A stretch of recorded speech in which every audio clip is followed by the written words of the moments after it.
Get to it, Thomas! Let's go!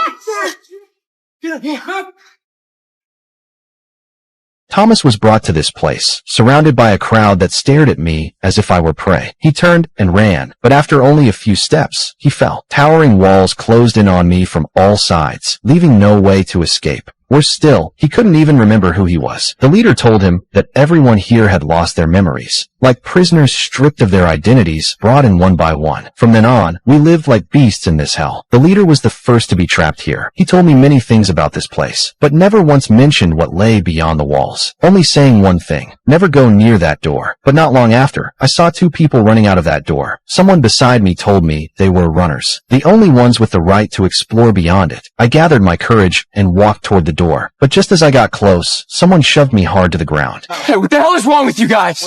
Just calm down, all right? No, okay. Why won't you tell me what's out there? Just trying to protect you, man. It's for your own good. You guys can't just keep me We here. can't let you leave. Why not?